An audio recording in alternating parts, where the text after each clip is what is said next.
দুনিয়াতে কতজনের জন্য কত কিছু করলাম, নিজে না খেয়ে সবাইরে খাওয়াইলাম।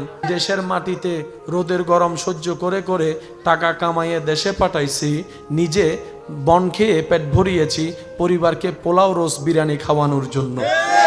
নিজে রাস্তায় শুয়ে ঘুমিয়েছি পরিবারকে চারতলা বিল্ডিংয়ে ঘুম পাড়ানোর জন্য। আজকে তারাই আমাকে কিছুই দিচ্ছে না, বলে যে কি সমস্যা বলো, বলে যে একটা সওয়াবের কারণে আমি জান্নাতে যেতে পারছি না। তখন সেই ব্যক্তি শুনে বলবে, পাই দাঁড়া, মন খারাপ করিস না, ধর আমার থেকে তোকে একটা সওয়াব আমি দিয়ে দিলাম। মেয়েদের কোনো নিজস্ব বাড়ি বলতে ঘর বলতে কিছুই নেই। মেয়েটা যখন বাবার কাছে থাকে তখন বলে বাবার বাড়ি, যখন বিয়ে হয়ে যায় তখন বলে শ্বশুর বাড়ি, যখন বয়স অনেক হয়ে যায়, ছেলে যখন বিবাহ করে ইনকাম করা শুরু করে তখন ছেলের অধীনে চলে যায় আমাদের সমাজের প্রেক্ষাপটে। তো বলা হয় নারীদের কোনো নিজস্ব বাড়ি আপন ঠিকানা বলতে কিছু। আমার মা শ্বশুর বাড়িতে ফেলে এসেছে বাবার বাড়ি, আপনার মাও একই অবস্থা। স্বামী থাকলে ওই মেয়েটা ঘরে থাকতে পারে, স্বামী মারা গেলে দেখা যায় সমাজ এমনভাবে তাকে চাপ দেয়, সন্তান থাকলেও তাকে স্বামীর বাড়ি ছেড়ে চলে যেতে হয়। সবাই বলে স্বামী থাকলেই তো তোর শ্বশুর বাড়ি, স্বামী যেহেতু নাই তোর তো আর কোনো বাড়ি নাই। আমি শ্রদ্ধার সাথে বলি, হয়তো আপনারাও আমার সাথে একমত পোষণ করবেন, আমার মা, আপনার মা, আমাদের মা, হ্যাঁ আমাদের মায়ের নিজস্ব কোনো বাড়ি নেই সত্য, কিন্তু সে মাটা যেদিন ঘরে থাকে না সেদিন দেখা যায় ঘরে কোনো আলো থাকে না, ঘরে কোনো প্রাণ থাকে না। ওই মাটা যেদিন দুই একদিনের জন্য কোথাও যদি বেড়াতে যায়, ওই সামান্য কাজগুলো আমরা কেউ সামলাতে পারি না। নাস্তার জন্য বাহিরে চলে যেতে হয়, ভাত খাওয়ার জন্য বাহিরে চলে যেতে হয়। বাহির থেকে ঘরের রং ঠিক থাকলেও ওই মাটা ঘরে না থাকলে, ওই মেয়েটা নারীটা ঘরে না থাকলে ওই ঘরে কেমন যেন একটা নিষ্প্রাণ অনুভব হয়। হ্যাঁ, নারী জাতির কোনো নিজস্ব বাড়ি নাই, এটা যেমন সত্য। মা ছাড়া, নারী জাতি ছাড়া ঘর কখনো ঘর হয় না, পরিবার কখনো পরিবার হয় না। কথা বলেন ঠিক কিনা? ওনাদের নিজস্ব ঘর নাই, কিন্তু আল্লাহ তাআলা ওনাদেরকে এমন ভাবে ধৈর্যের পাহাড় বানিয়ে দিয়েছেন, ওনারা ছাড়া ঘরও হয় না, পরিবারও সংসারও হয় না। বলেন না সুবহানাল্লাহ।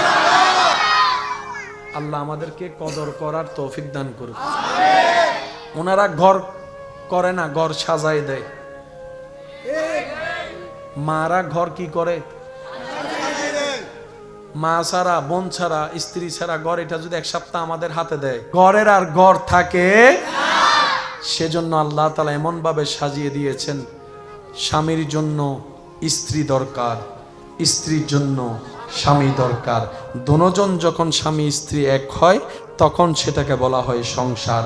ওই সংসার থেকে হয় পরিবার, পরিবার থেকে হয় সমাজ, সমাজ থেকে হয় দেশ। সুবহানাল্লাহ। তাহলে আমাদের একটাই কাজ, যেমনে পারি তেমনে মওলার সাথে সম্পর্ক মজবুত রেখে দুনিয়ার থেকে যাওয়া। লাভটা কি? রব বলে যে আমার সাথে সম্পর্ক রেখে মজবুত রেখে দুনিয়ার থেকে কবরে আসতে পারবা, বান্দা আজ তোমার আর কাউকে লাগবে না, তোমার জন্য আমি আল্লাহর রহমতেই যথেষ্ট, আমি আল্লাহর রহমতেই যথেষ্ট। বান্দা দুনিয়াতে চলতে অনেকজন লেগেছে, কবরের রাস্তায় চলতে একা ছাড়া দ্বিতীয় কোনো অপশন নাই। তোমার চলতে ভয় লাগবে, আমি আল্লাহ জানি। তুমি চলতে পারবা না, সেটাও আমি জানি। বান্দা কোন রকম ঈমানটা নিয়ে নেক আমলের সাথে সম্পর্ক রেখে আমার নবী রাহমাতুল্লিল আলামিন প্রেম শ্রদ্ধা অন্তরে রেখে আমার ভয় নিয়ে কোন রকম কালিমা পড়ে ঈমানটা নিয়ে কবরে তুই আয়, বাকি রাস্তা আমি আল্লাহ দেখে দিব। সুবহানাল্লাহ। সারা পৃথিবীতে যদি আপনি রহমত শব্দটা সরায় ফেলেন, আমরা চলার জন্য বাঁচার জন্য দেখার দরকার আছে? না দেখতে পারলে চলতে পারবো? আচ্ছা, দেখি আমরা কি দিয়ে? একটু জোরে বলি, আমরা কি দিয়ে দেখি? তো অনেক মানুষও তো আছে যাদের চোখ আছে, দেখে না। চোখ বরাবর আছে, তখন আমরা কি বলি? চোখের আলো নাই। চোখের কি নাই?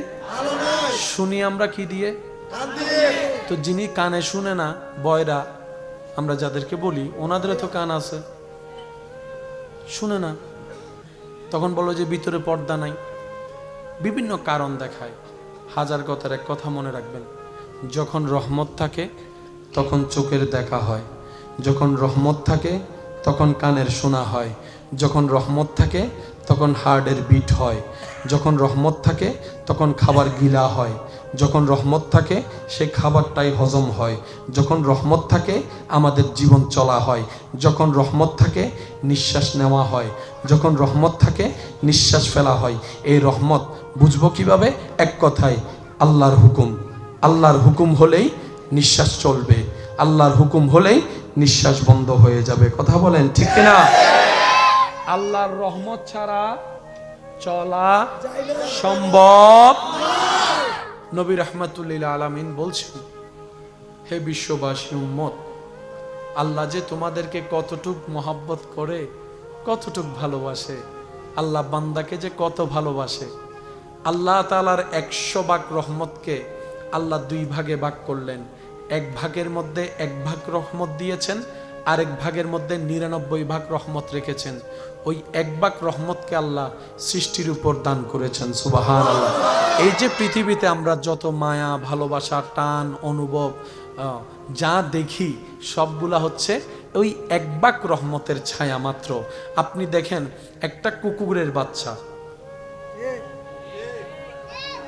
একসাথে যখন কুকুর অনেকগুলা বাচ্চা জন্ম দেয়, বাচ্চাগুলা এসে সব মায়ের দুধগুলা খায়। তো ছোট থেকে তো কুকুরের বাচ্চার দাঁত আছে, দাঁত নাই? বাচ্চাদের মানুষের বাচ্চার দাঁত থাকে, কিন্তু কুকুরের বাচ্চারও তো দাঁত। এই ছোট্ট ছোট্ট বাচ্চাগুলাকে নিয়ে ওই কুকুর মাটা এই যে পৃথিবীর এত কঠিন সময়ের মধ্যেও, যেখানে নিজস্ব থাকার কোনো বাড়ি নাই, মাটা কিন্তু বাচ্চাগুলাকে আগলাই ধরে রাখে। আরো সহজভাবে বুঝার জন্য বলা, মুরগির বাচ্চাগুলা দেখবেন বিভিন্ন জায়গায় চড়ে চড়ে খায়। আপনি যদি কোথাও চুরি করেও ছোট একটা বাচ্চাকে যদি আপনি মুরগির বাচ্চা যদি ধরেন, দেখবেন সেকেন্ডের ভিতরে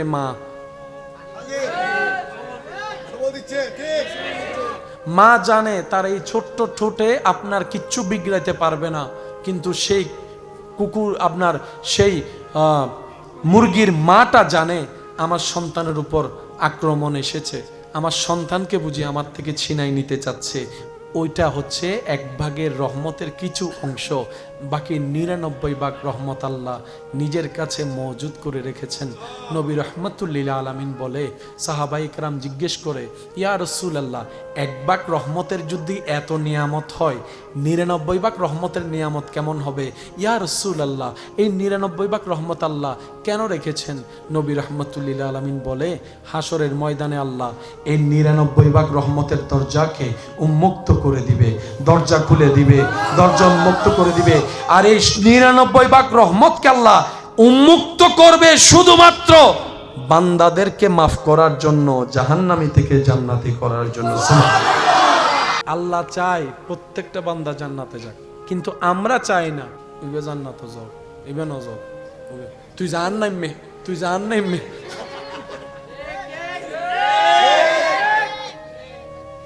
আল্লাহ কাউকে জান্নাত দিলে আপনার থেকে কমে যাবে? তো টেনশন কি? আপনারটা তো আপনার, ওনারটা তো ওনার। আমরা নিজের ভালো বুঝি না, নিজের ভালো কাকে বলে সেটাই জানি না। হাসরের ময়দানে একজন বান্দা একটা নেকির অভাবে জান্নাতে যেতে পারবে না। তখন আল্লাহ তাআলা সে বান্দাকে বলবে, তোর তো একটা নেকি দরকার জান্নাতে যাওয়ার জন্য, যা আমি আল্লাহ তোকে অনুমতি দিলাম।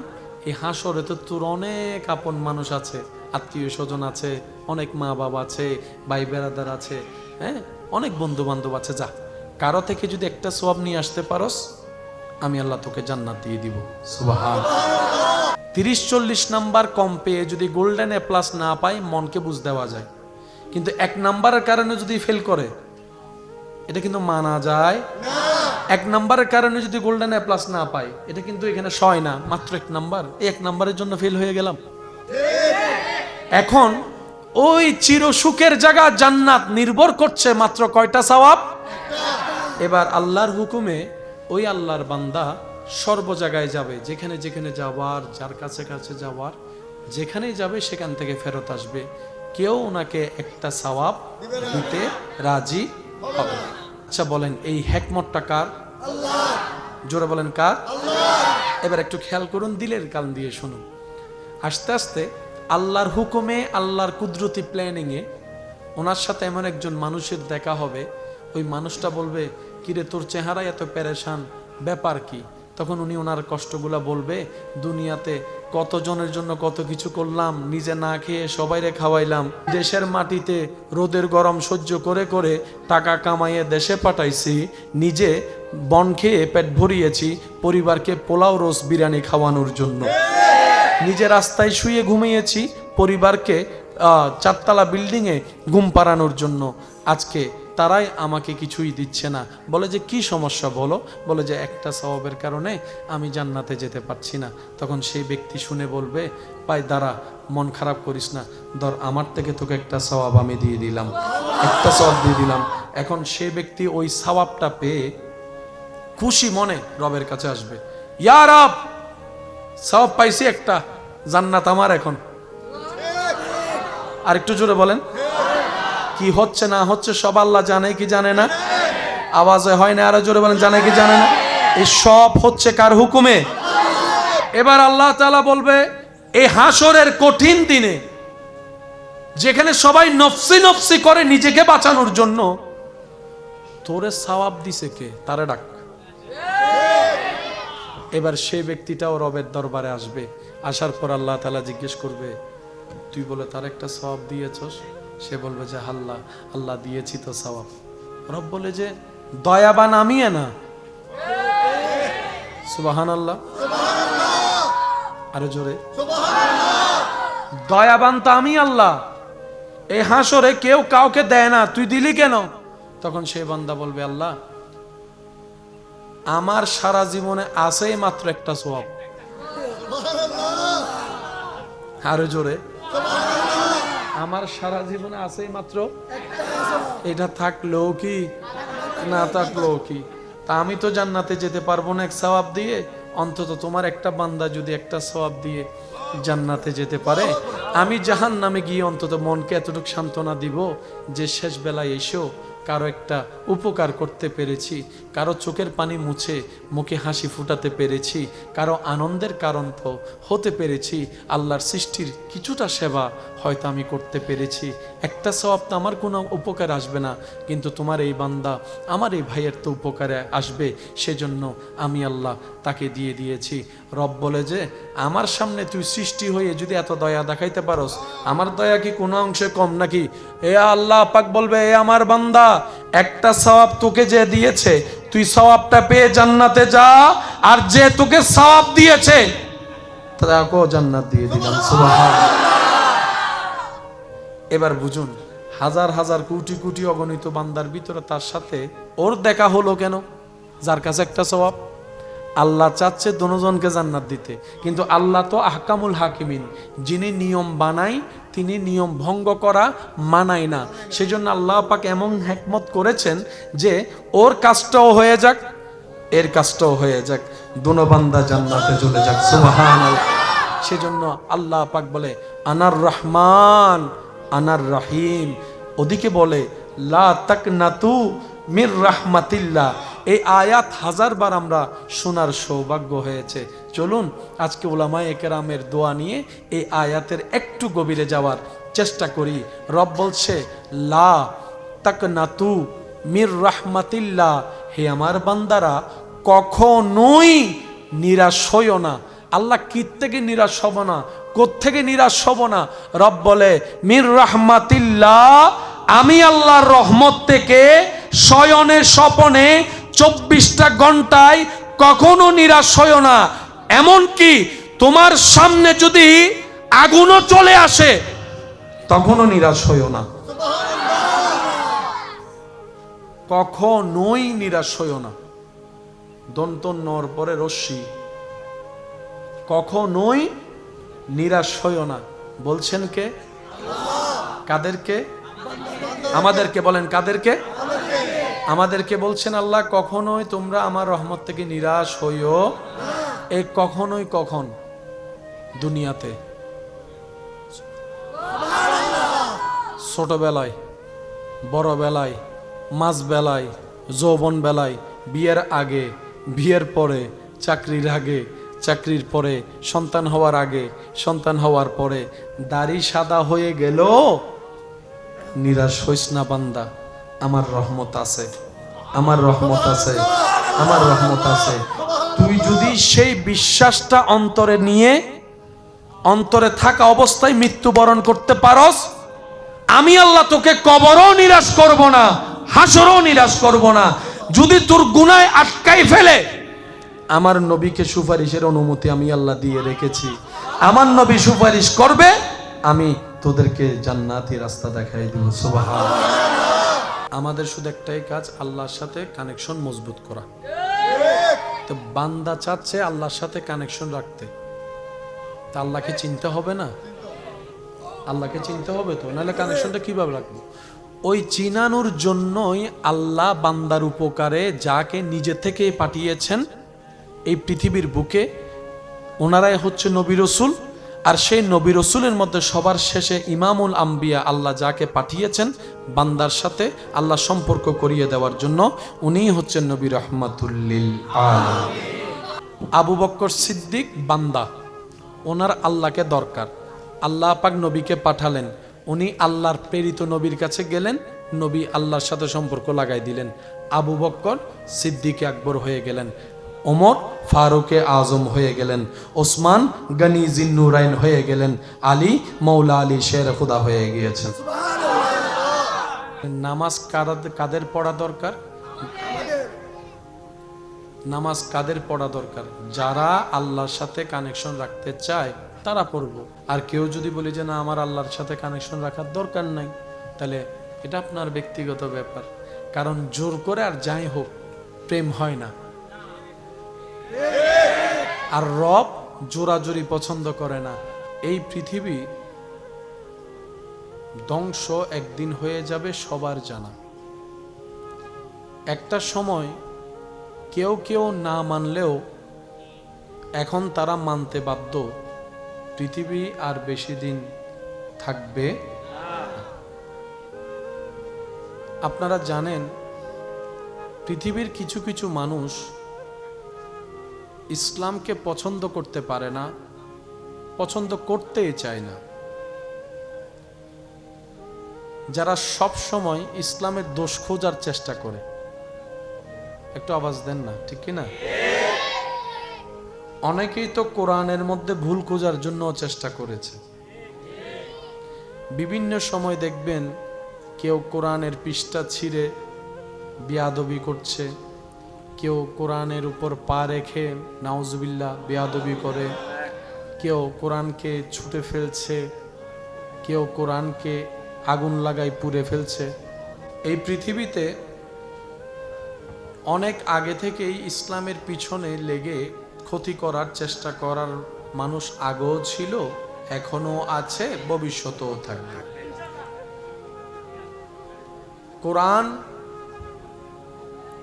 কেউ ছিঁড়ে ফেলে দুশ্মনীর প্রকাশ করেছে, কেউ বা আগুন লাগাই দিয়ে কোরআনকে অবমাননা করার চেষ্টা করেছে, করছে, করবে। কিন্তু শ্রদ্ধার সাথে বলি, কথাটা সর্বদা মাথায় রাখবেন, ইসলাম দিন দিন সামনের দিকে যাচ্ছে, যেতেই থাকবে। সুবহানাল্লাহ। যদি আপনি ঊর্ধ্বগামী বলেন, তাহলে ইসলাম ঊর্ধ্বগামী হচ্ছে, ঊর্ধ্বগতিতে যেতেই থাকবে। সুবহানাল্লাহ। এই পৃথিবীর বুকে ইসলাম ছিল, ইসলাম আছে, ইসলাম থাকবে। আমি আপনি একদিন থাকবো না, কোরআন থাকবে। আপনার আমার ঘর বাড়ি না থাকতে পারে, কোরআনের সূরাগুলা থাকবে। সুবহানাল্লাহ। আপনার আমার নাম নিশানা না থাকতে পারে, কোরআনের আয়াত রয়ে যাবে। আপনার আমার অস্তিত্ব বিলীন হতে পারে, ইসলামের অস্তিত্ব টিকে থাকবে। আপন শানে, আপন মানে, আপন মর্যাদায়। কারণ ইসলামকে আপনার আমার মাধ্যমে রব সাজিয়ে দেয় নেই। আল-ইয়াউমা আকমালতু লাকুম দীনাকুম ওয়া আতমামতু আলাইকুম নিয়ামতি বলে ইসলাম ধর্মের সমস্ত জিম্মাদারি আল্লাহ তাআলা এমন ভাবে নিয়েছেন, ইসলামকে আমি রব সাজিয়ে দিয়েছি, কিয়ামত পর্যন্ত তোরা থাকবি না, ইসলাম থেকে যাবে, কোরআন থেকে যাবে, নবীর আদর্শ থেকে যাবে। দুই হাত তুলে দেখাই, বলেন ঠিক কিনা? আমার সমাজে টিকে থাকতে হলে আপনার সাপোর্ট আমার লাগবে, একটু বুঝবেন কথা। ক্যামেরাম্যান ভাইদের আমাদের লাগবে, আমাদের আবার ক্যামেরাম্যান ভাইদেরকে লাগবে, মাইকওয়ালা ভাইয়ের আমাদেরকে লাগবে, আবার আমরা কথা বলতে মাইকওয়ালা ভাইকে লাগবে। আল্লাহ তাআলা আমাদেরকে এমন ভাবে সৃষ্টি করেছেন, আপনি ছাড়া আমি চলতে পারবো না, আমি ছাড়া আপনি চলতে পারবেন না। আপনার চলতে ওনাকে লাগবে, ওনার টিকতে আপনাকে লাগবে। কেউ কারো ছাড়া চলা সম্ভবপর নয়। আপনার হাজার কোটি টাকা থাকলেও মানুষের হেল্প ছাড়া আপনি আমি চলতে পারবো না। অসুস্থ যদি হয়ে যান, ডাক্তারের হেল্প লাগবে। চুল যদি বড় হয়ে যায়, নাপিতের হেল্প লাগবে। আর একটু জোরে বলেন ঠিক কিনা? রাস্তা দিয়ে যদি বের হন, গাড়িওয়ালার হেল্প লাগবে। বাজার কিনতে গেলে দোকানদারের হেল্প লাগবে। গাঁয়ের মধ্যে বাতি জ্বালাতে গেলে পল্লী বিদ্যুৎ মানুষের, কারেন্টওয়ালাদের, বিদ্যুৎ অফিসের হেল্প লাগবে, হেল্প লাগবে। রান্না করে খাওয়ার জন্য কাজের মানুষের, হেল্পারের হেল্প লাগবে। এটা জ্বালানোর জন্য, আপনার এই গ্যাসটা আনার জন্য গ্যাসওয়ালাদের হেল্প লাগবে। এই পৃথিবীতে কেউ কাউকে ছাড়া চলতে পারে না। একমাত্র আপনার আমার নবী রাহমাতুল লিল আলামিনকে আল্লাহ এমন ভাবে সাজিয়ে দিয়েছেন, ইসলাম ধর্মকে এমন ভাবে গুছিয়ে দিয়েছেন, কোরআনকে এমন ভাবে প্রতিষ্ঠিত রব করে দিয়েছেন। রব বলে, কোরআনের জন্য আমি আল্লাহ একাই যথেষ্ট, ইসলামের জন্য আমি আল্লাহ একাই যথেষ্ট, নবী মুস্তাফা আপনার জন্য আমি আল্লাহ একাই যথেষ্ট। সুবহানাল্লাহ। কোরআনের হেফাজতকারী আল্লাহ, হয় না? আরো জোরে। কোরআনের হেফাজতকারী, ইসলামের হেফাজতকারী, নবীর শানের হেফাজতকারী, নবীর প্রশংসা বাড়ানেওয়ালা, নবীর ইজ্জত হেফাজত করনেওয়ালা। রব বলে, পৃথিবীর সবাই মিলেও যদি ইসলামকে নামাতে চাও, চেষ্টা করতে পারবা যেভাবে তোমাদের পূর্বপুরুষরা করেছিল। তোমরাও সেই ধারাবাহিকতায় চেষ্টা করতে পারবা, কিন্তু কাজের কাজ কিছুই হবে না। কারণ কাজ তো সেটাই হবে যেটা আমি রব চাইব। আমি রব চাইব। আমি রবের কুদরতি ব্যবস্থাপনায় ইসলামের শানকে রেখেছি, ইসলামের মানকে রেখেছি। সকল মুসলমান হয়তো আমি অদমের সাথে আপনারাও একমত হবেন। রব্বুল আলামিন বলে, আমি ইসলামের শানকে মুসলমানের সাথে সম্পৃক্ত রাখি নাই। মুসলমান যে ভালো হলে ইসলামের শান বাড়বে এমন কোনো সম্পৃক্ত রাখি নাই। পৃথিবীর বুকে তখনও ইসলাম মাথা উঁচু করে দাঁড়িয়েছিল যখন কালিমা পড়নেওয়ালা একজন ছিল, দুইজন ছিল, তিনজন ছিল, চারজন ছিল, পাঁচজনও যখন ছিল তখনও ইসলাম ছিল। রব বলে, মুসলমানের কারণে ইসলাম দামি নয়, আমি রব পছন্দ করেছি, আমি রব সাজিয়ে দিয়েছি, আমি রব ইসলামকে ইন্নাদ-দীনা ইনদাল্লাহি ইসলাম বলেছি। সেই দিন থেকে ইসলাম আমি রবের কুদরতি ব্যবস্থাপনার নিয়ন্ত্রণে চলে গেছে। এই ইসলাম চাইলে ধ্বংস করা যাবে না, মানুষ ধ্বংস হবে। একটু জোরে বলেন, একটু মনোযোগ দিবেন, তাহলে আপনারা জিনিসটা বুঝতে পারবেন। কারণ এগুলো এখন বর্তমান সময়ে বোঝার এবং জানা দরকার। বিশেষ করে যুব সমাজ ভাই যারা আছেন, আপনাদের একটু বোঝা দরকার। কারণ দাদার লাঠি কিন্তু নাতিই হয়। নাতি যদি শক্ত হয়, দাদা এমনি দেখবেন যে শক্ত হয়ে গেছে। আর একটু জোরে বলেন ঠিক না? একটু খেয়াল করবেন, ইসলাম তখনও ছিল যখন 5 জন মুসলমান, ইসলাম এখনো আছে যখন কোটি কোটি মুসলমান। ইসলাম তখনও ছিল, এখনো আছে, থাকবে। আমরা থাকবো না, ইসলাম থাকবে। অমুক অমুক দেশের প্রেসিডেন্ট থাকবে না, মসজিদের মিনারে আল্লাহু আকবার বলে আজানের ধ্বনি থাকবে। অমুক অমুক দেশের পারমাণবিক ওয়ালা যাদের একটা হুকুমে পারমাণবিক লঞ্চ হয় একদিন এই পৃথিবীর বুকে, তারা থাকবে না। মসজিদের সেই মেহরাবের মধ্যে কোরআন তেলাওয়াতের আওয়াজ থাকবে, কোরআন তেলাওয়াতের আওয়াজ থাকবে। পৃথিবী যখন ধ্বংস হয়ে যাবে, কিচ্ছুই থাকবে না, তখনও আমার আল্লাহর নামের জিকির থাকবে, নবীর নামের দরুদ থাকবে, নবীর নামে দরুদ থাকবে। ও বিশ্ববাসী, রব্বুল আলামিন বলে তোমরা ফানা হয়ে যাবা, ইসলাম বাঁকা হয়ে থাকবে। তোমরা শেষ হয়ে যাবা, আমার নবীর শান অটল থাকবে, কোরআনের জিকির অটল থাকবে। আমার নবীর শানকে আমি আল্লাহ এমনভাবে ওয়ারাফানা লাকা যিকরাক করেছি, যে হাসরের ময়দানে কেউ কাউকে দেখবে না, আপনরাই পর হয়ে যাবে, আপনরাই অস্বীকার করবে স্বীকৃতি দিতে।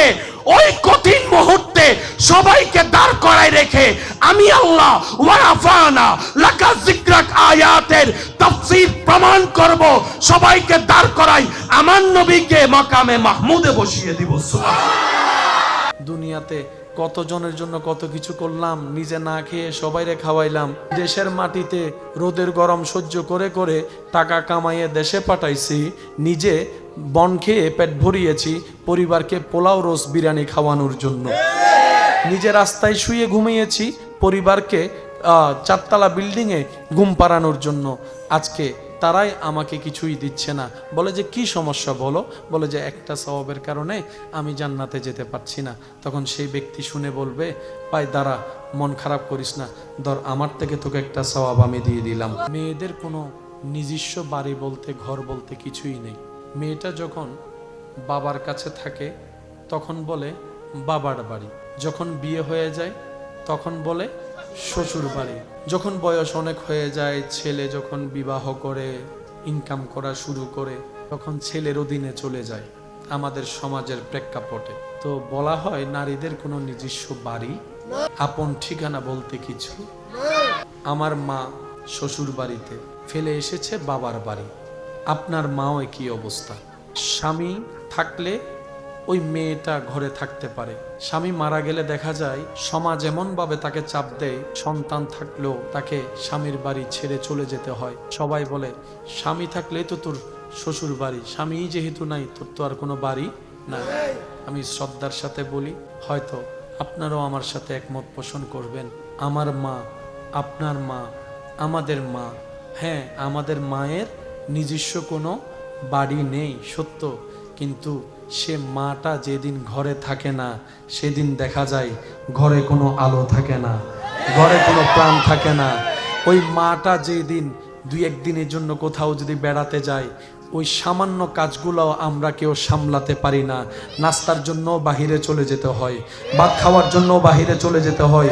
বাহির থেকে ঘরের রং ঠিক থাকলেও ওই মাটা ঘরে না থাকলে, ওই মেয়েটা নারীটা ঘরে না থাকলে ওই ঘরে কেমন যেন একটা নিষ্প্রাণ নিষ্প্রাণ অনুভব হয়। হ্যাঁ, নারী জাতির কোনো নিজস্ব বাড়ি নাই, এটা যেমন সত্য। মা ছাড়া, নারী জাতি ছাড়া ঘর কখনো ঘর হয় না, পরিবার কখনো পরিবার হয় না। কথা বলেন ঠিক কিনা? ওনাদের নিজস্ব ঘর নাই, কিন্তু আল্লাহ তাআলা ওনাদেরকে এমনভাবে ধৈর্যের পাহাড় বানিয়ে দিয়েছেন, ওনারা ছাড়া ঘরও হয় না, পরিবারও সংসারও হয় না। বলেন না সুবহানাল্লাহ। আল্লাহ আমাদেরকে কদর করার তৌফিক দান করুন। ওনারা ঘর করে না, ঘর সাজায় দেয়। মারা ঘর কি করে? মা ছাড়া, বোন ছাড়া, স্ত্রী ছাড়া ঘর, এটা যদি এক সপ্তাহ আমাদের হাতে দেয়, ঘরের আর ঘর থাকে। সেজন্য আল্লাহ তাআলা এমন ভাবে সাজিয়ে দিয়েছেন, স্বামীর জন্য স্ত্রী দরকার, স্ত্রীর জন্য স্বামী দরকার। দুজন যখন স্বামী স্ত্রী এক হয় তখন সেটাকে বলা হয় সংসার।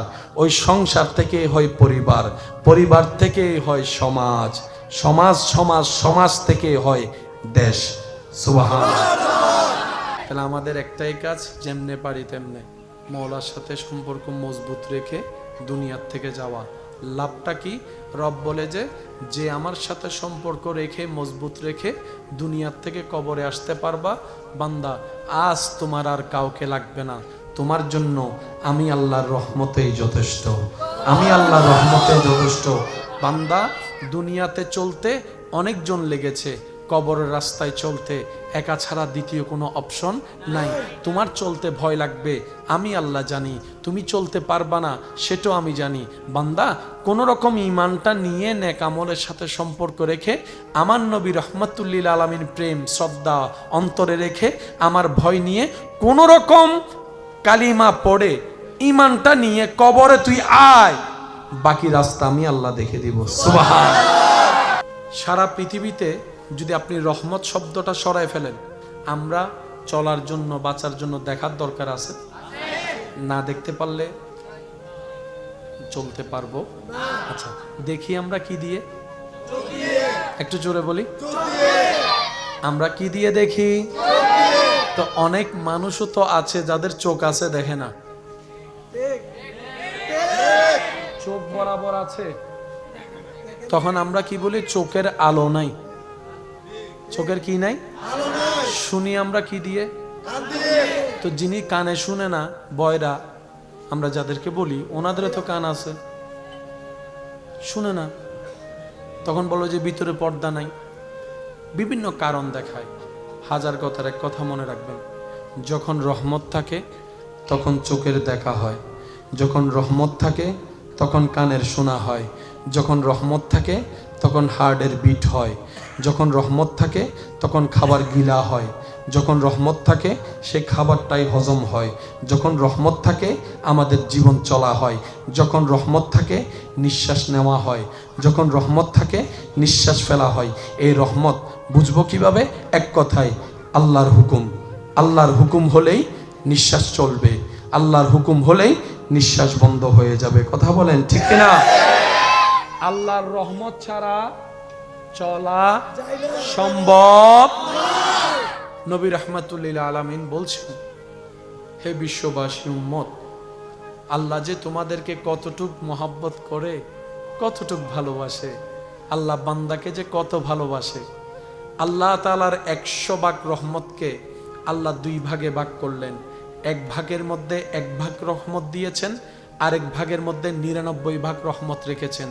ওই 1 ভাগ রহমতকে আল্লাহ সৃষ্টির উপর দান করেছেন। সুবহানাল্লাহ। এই যে পৃথিবীতে আমরা যত মায়া ভালোবাসা টান অনুভব যা দেখি, সবগুলা হচ্ছে ওই 1 ভাগ রহমতের ছায়া মাত্র। আপনি দেখেন একটা কুকুরের বাচ্চা,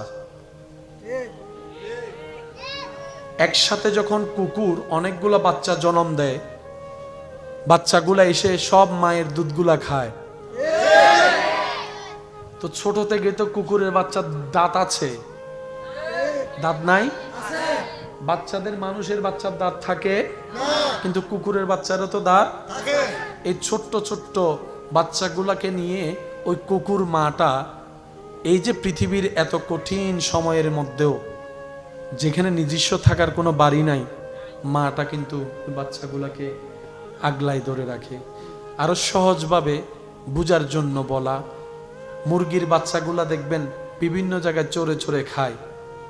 আপনি যদি কোথাও চুরি করেও ছোট একটা বাচ্চাকে যদি আপনি মুরগির বাচ্চা যদি ধরেন, দেখবেন সেকেন্ডের ভিতরে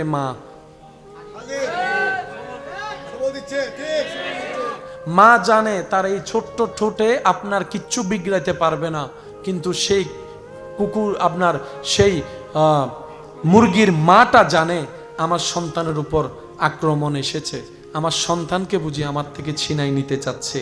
ওইটা হচ্ছে 1 ভাগের রহমতের কিছু অংশ, বাকি 99 ভাগ রহমত আল্লাহ নিজের কাছে মজুদ করে রেখেছেন। নবী রহমাতুল্লিল আলামিন বলে, সাহাবায়ে কেরাম জিজ্ঞেস করে, ইয়া রাসূলুল্লাহ, 1 ভাগ রহমতের যদি এত নিয়ামত হয়, 99 ভাগ রহমতের নিয়ামত কেমন হবে? ইয়া রাসূলুল্লাহ, এই 99 ভাগ রহমত আল্লাহ কেন রেখেছেন? নবী রহমাতুল্লিল আলামিন বলে, হাসরের ময়দানে আল্লাহ এই 99 ভাগ রহমতের দরজাকে উন্মুক্ত করে দিবে, দরজা খুলে দিবে, দরজা উন্মুক্ত করে দিবে। আর এই 99 ভাগ রহমতকে আল্লাহ উন্মুক্ত করবে শুধুমাত্র বান্দাদেরকে মাফ করার জন্য, জাহান্নামী থেকে জান্নাতি করার জন্য। আল্লাহ চায় প্রত্যেকটা বান্দা জান্নাতে যায়, কিন্তু আমরা চাই না ইবে জান্নাতে যাও, ইবে না যাও, তুই জান নাইমে, তুই জান নাইমে।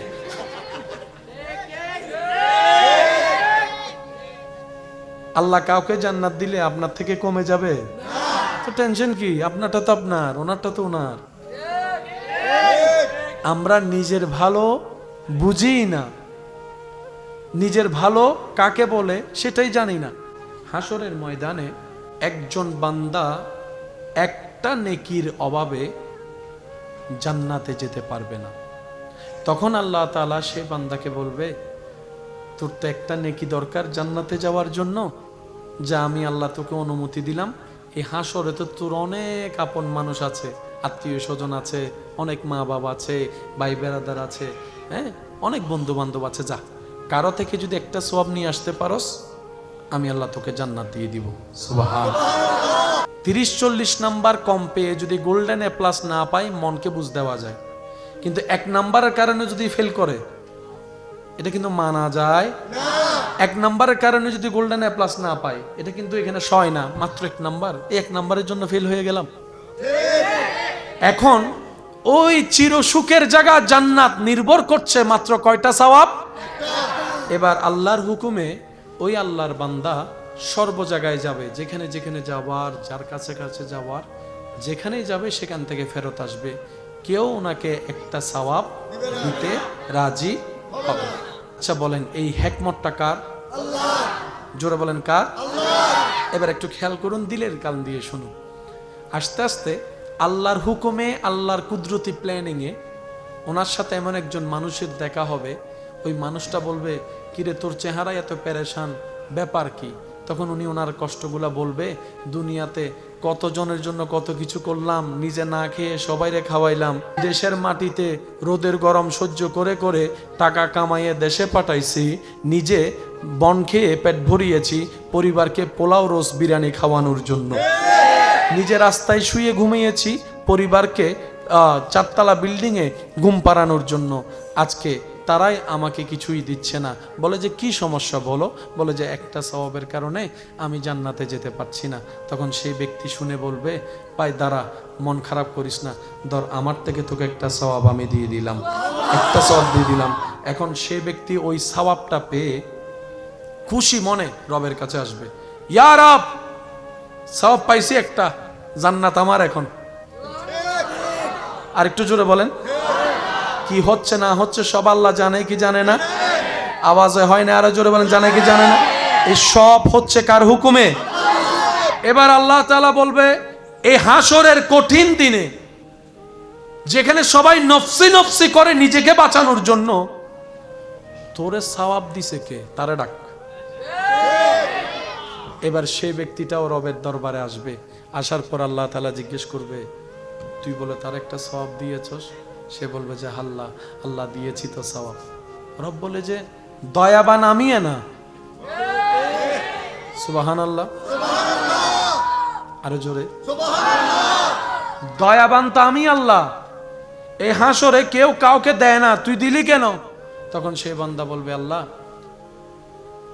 আমার সারা জীবনে আছে মাত্র একটা সওয়াব। আরো জোরে, আমার সারা জীবনে আছে মাত্র এটা, থাকলেও কি না থাকলেও কি, তা আমি তো জান্নাতে যেতে পারবো না এক সওয়াব দিয়ে, অন্তত তোমার একটা বান্দা যদি একটা সওয়াব দিয়ে জান্নাতে যেতে পারে, আমি জাহান্নামে গিয়ে অন্তত মনকে এতটুকু সান্ত্বনা দিব যে শেষ বেলায় এসেও কারো একটা উপকার করতে পেরেছি, কারো চোখের পানি মুছে মুখে হাসি ফুটাতে পেরেছি, কারো আনন্দের কারণ তো হতে পেরেছি, আল্লাহর সৃষ্টির কিছুটা সেবা হয়তো আমি করতে পেরেছি। একটা সওয়াব তো আমার কোনো উপকার আসবে না, কিন্তু তোমার এই বান্দা আমার এই ভাইয়ের তো উপকারে আসবে, সেজন্য আমি আল্লাহ তাকে দিয়ে দিয়েছি। রব বলে যে আমার সামনে তুই সৃষ্টি হয়ে যদি এত দয়া দেখাইতে পারোস, আমার দয়া কি কোনো অংশে কম নাকি?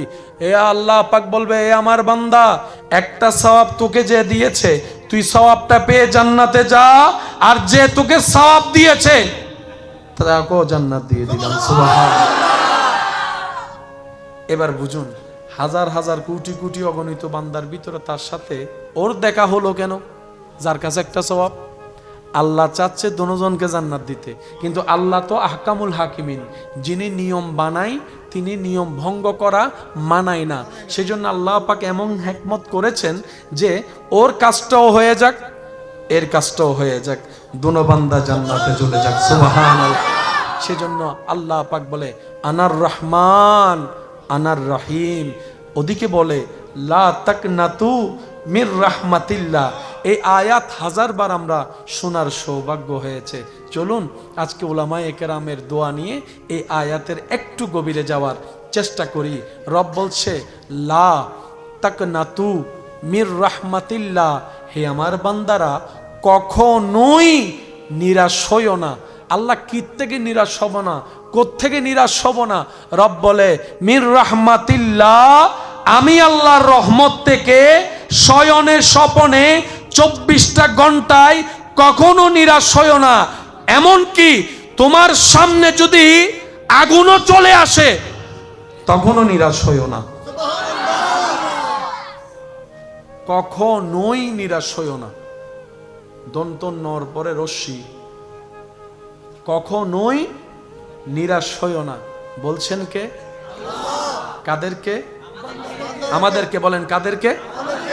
আমাদেরকে বলছেন আল্লাহ, কখনোই তোমরা আমার রহমত থেকে নিরাশ হইও। এই কখনোই কখন?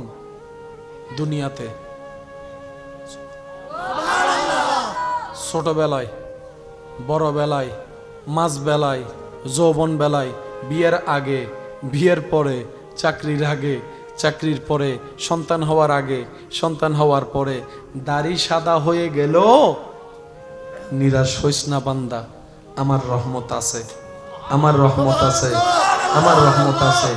তুই যদি সেই বিশ্বাসটা অন্তরে নিয়ে, অন্তরে থাকা অবস্থায় মৃত্যুবরণ করতে পারস, আমি আল্লাহ তোকে কবরও নিরাশ করব না, হাসরও নিরাশ করব না। যদি তোর গুনায় আটকাই ফেলে, আমার নবীকে সুপারিশের অনুমতি আমি আল্লাহ দিয়ে রেখেছি। আমার নবী সুপারিশ করবে, আমি তোদেরকে জান্নাতি রাস্তা দেখাই দিব। সুবহানাল্লাহ। আমাদের শুধু একটাই কাজ, আল্লাহর সাথে কানেকশন মজবুত করা। তো বান্দা চাচ্ছে আল্লাহর সাথে কানেকশন রাখতে, তা আল্লাহকে চিনতে হবে না? আল্লাহকে চিনতে হবে তো, নাহলে কানেকশনটা কিভাবে রাখবো? ওই চিনানোর জন্যই আল্লাহ বান্দার উপকারে যাকে নিজে থেকে পাঠিয়েছেন এই পৃথিবীর বুকে, ওনারাই হচ্ছে নবী রসুল। আর সেই নবী রসুলের মধ্যে সবার শেষে ইমামুল আম্বিয়া, আল্লাহ যাকে পাঠিয়েছেন বান্দার সাথে আল্লাহ সম্পর্ক করিয়ে দেওয়ার জন্য, উনিই হচ্ছেন নবী রাহমাতুল লিল আলামিন। আবু বকর সিদ্দিক বান্দা, ওনার আল্লাহকে দরকার।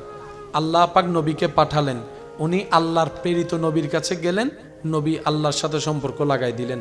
আবু বকর সিদ্দিকে আকবর হয়ে গেলেন, ওমর ফারুকে আজম হয়ে গেলেন, ওসমান গনি জিন্নুরাইন হয়ে গেলেন, আলী মৌলা আলী শের খুদা হয়ে গিয়েছেন।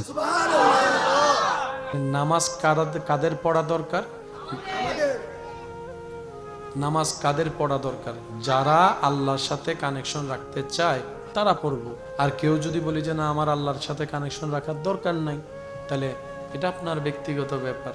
কারণ জোর করে আর যাই হোক প্রেম হয় না। আর রব জোরাজোরি পছন্দ করে না। এই পৃথিবী ধ্বংস একদিন হয়ে যাবে, সবার জানা। একটা সময় কেউ কেউ না মানলেও এখন তারা মানতে বাধ্য, পৃথিবী আর বেশি দিন থাকবে না। আপনারা জানেন, পৃথিবীর কিছু কিছু মানুষ ইসলামকে পছন্দ করতে পারে না, পছন্দ করতেই চায় না। যারা সব সময় ইসলামের দোষ খোঁজার চেষ্টা করে। একটু আওয়াজ দেন না, ঠিক কি না? অনেকেই তো কোরআনের মধ্যে ভুল খোঁজার জন্য চেষ্টা করেছে। বিভিন্ন সময় দেখবেন কেউ কোরআনের পৃষ্ঠা ছিঁড়ে বেয়াদবি করছে, কেউ কোরআনের উপর পা রেখে নাউজুবিল্লাহ বেয়াদবি করে, কেউ কোরআনকে ছুটে ফেলছে, কেউ কোরআনকে আগুন লাগায় পুড়ে ফেলছে। এই পৃথিবীতে অনেক আগে থেকেই ইসলামের পিছনে লেগে ক্ষতি করার চেষ্টা করার মানুষ আগেও ছিল, এখনো আছে, ভবিষ্যতেও থাকবে। কোরআন কেউ ছিঁড়ে ফেলে দুশ্মনীর প্রকাশ করেছে, কেউ বা আগুন লাগাই দিয়ে কোরআনকে অবমাননা করার চেষ্টা করেছে, করছে, করবে। কিন্তু শ্রদ্ধার সাথে বলি, কথাটা সর্বদা মাথায় রাখবেন, ইসলাম দিন দিন সামনের দিকে যাচ্ছে, যেতেই থাকবে। সুবহানাল্লাহ। যদি আপনি ঊর্ধ্বগামী বলেন, তাহলে ইসলাম ঊর্ধ্বগামী হচ্ছে, ঊর্ধ্বগতিতে যেতেই থাকবে। সুবহানাল্লাহ। এই পৃথিবীর বুকে ইসলাম ছিল, ইসলাম আছে, ইসলাম থাকবে। আমি আপনি একদিন থাকবো না, কোরআন থাকবে। আপনার আমার ঘর বাড়ি না থাকতে পারে, কোরআনের সূরাগুলা থাকবে। সুবহানাল্লাহ। আপনার আমার নাম নিশানা না থাকতে পারে, কোরআনের আয়াত রয়ে যাবে। আপনার আমার অস্তিত্ব বিলীন হতে পারে, ইসলামের অস্তিত্ব টিকে থাকবে আপন শানে, আপন মানে, আপন মর্যাদায়। কারণ ইসলামকে আপনার আমার মাধ্যমে রব সাজিয়ে দেয় নেই। আল ইয়াউমা আকমালতু লাকুম দীনাকুম ওয়া আতমামতু আলাইকুম নিয়ামতি বলে ইসলাম ধর্মের সমস্ত জিম্মাদারি আল্লাহ তাআলা এমন ভাবে নিয়েছেন, ইসলামকে আমি রব সাজিয়ে দিয়েছি, কিয়ামত পর্যন্ত তোরা থাকবি না, ইসলাম থেকে যাবে, কোরআন থেকে যাবে, নবীর আদর্শ থেকে যাবে। দুই হাত তুলে দেখাই, বলেন ঠিক কিনা? আমার সমাজে টিকে থাকতে হলে আপনার সাপোর্ট আমার লাগবে, একটু বুঝবেন কথা। ক্যামেরাম্যান ভাইদের আমাদের লাগবে, আমাদের আবার ক্যামেরাম্যান ভাইদেরকে লাগবে, মাইকওয়ালা ভাইয়ের আমাদেরকে লাগবে, আবার আমরা কথা বলতে মাইকওয়ালা ভাইকে লাগবে। আল্লাহ তাআলা আমাদেরকে এমন ভাবে সৃষ্টি করেছেন, আপনি ছাড়া আমি চলতে পারবো না, আমি ছাড়া আপনি চলতে পারবেন না। আপনার চলতে ওনাকে লাগবে, ওনার টিকতে আপনাকে লাগবে। কেউ কারো ছাড়া চলা সম্ভবপর নয়। আপনার হাজার কোটি টাকা থাকলেও মানুষের হেল্প ছাড়া আপনি আমি চলতে পারবো না। অসুস্থ যদি হয়ে যান, ডাক্তারের হেল্প লাগবে। চুল যদি বড় হয়ে যায়, নাপিতের হেল্প লাগবে। আর একটু জোরে বলেন ঠিক কিনা? রাস্তা দিয়ে যদি বের হন, গাড়িওয়ালার হেল্প লাগবে। বাজার কিনতে গেলে দোকানদারের হেল্প লাগবে। গাঁয়ের মধ্যে বাতি জ্বালাতে গেলে পল্লী বিদ্যুৎ মানুষের, কারেন্টওয়ালাদের, বিদ্যুৎ অফিসের হেল্প লাগবে, হেল্প লাগবে। রান্না করে খাওয়ার জন্য কাজের মানুষের, হেল্পারের হেল্প লাগবে। এটা জ্বালানোর জন্য, আপনার এই গ্যাসটা আনার জন্য গ্যাসওয়ালাদের হেল্প লাগবে। এই পৃথিবীতে কেউ কাউকে ছাড়া চলতে পারে না। একমাত্র আপনার আমার নবী রাহমাতুল লিল আলামিনকে আল্লাহ এমন ভাবে সাজিয়ে দিয়েছেন, ইসলাম ধর্মকে এমন ভাবে গুছিয়ে দিয়েছেন, কোরআনকে এমন ভাবে প্রতিষ্ঠিত রব করে দিয়েছেন। রব বলে, কোরআনের জন্য আমি আল্লাহ একাই যথেষ্ট, ইসলামের জন্য আমি আল্লাহ একাই যথেষ্ট, নবী মুস্তাফা আপনার জন্য আমি আল্লাহ একাই যথেষ্ট। সুবহানাল্লাহ। কোরআনের হেফাজতকারী আল্লাহ, হয় না? আরো জোরে আল্লাহ। কোরআনের হেফাজতকারী আল্লাহ, ইসলামের হেফাজতকারী আল্লাহ, নবীর শানের হেফাজতকারী আল্লাহ, নবীর প্রশংসা বাড়ানে ওয়ালা আল্লাহ, নবীর ইজ্জত হেফাজত করনে ওয়ালা আল্লাহ। রব বলে, পৃথিবীর সবাই মিলেও যদি ইসলামকে নামাতে চাও, চেষ্টা করতে পারবা যেভাবে তোমাদের পূর্বপুরুষরা করেছিল। তোমরাও সেই ধারাবাহিকতায় চেষ্টা করতে পারবা, কিন্তু কাজের কাজ কিছুই হবে না। কারণ কাজ তো সেটাই হবে যেটা আমি রব চাইব। আমি রব চাইব, আমি রবের কুদরতি ব্যবস্থাপনায় ইসলামের শানকে রেখেছি, ইসলামের মানকে রেখেছি। সকল মুসলমান হয়তো আমি অদমের সাথে আপনারাও একমত হবেন। রব্বুল আলামিন বলে, আমি ইসলামের শানকে মুসলমানের সাথে সম্পৃক্ত রাখি নাই। মুসলমান যে ভালো হলে ইসলামের শান বাড়বে এমন কোনো সম্পৃক্ত রাখি নাই।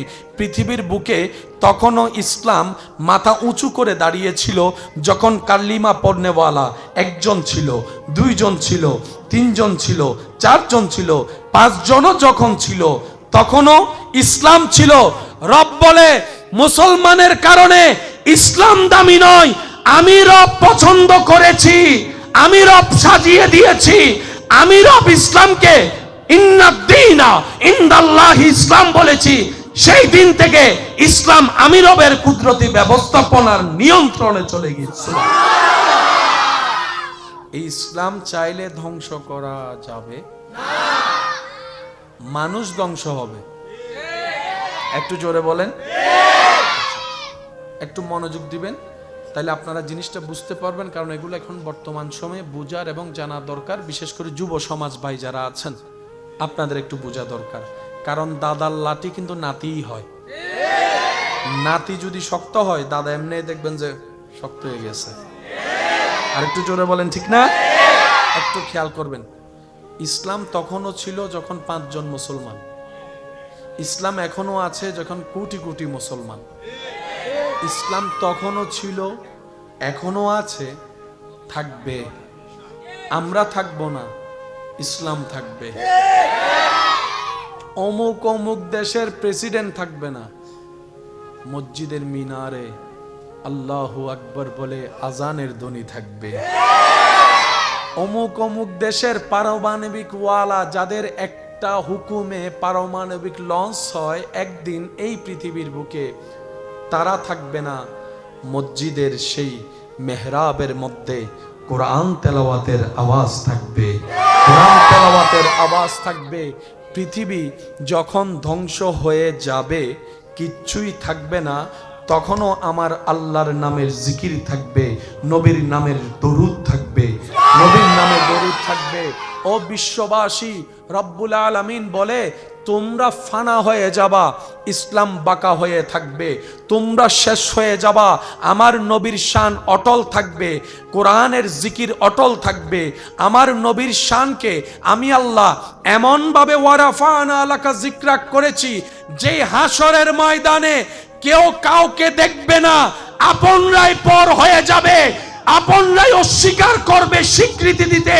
ওই কঠিন মুহূর্তে সবাইকে দাঁড় করায় রেখে আমি আল্লাহ ওয়ারাফানা লাকা যিকরাক আয়াতের তাফসীর প্রমাণ করব। সবাইকে দাঁড় করাই আমার নবীকে মাকামে মাহমুদে বসিয়ে দিব। সুবহানাল্লাহ।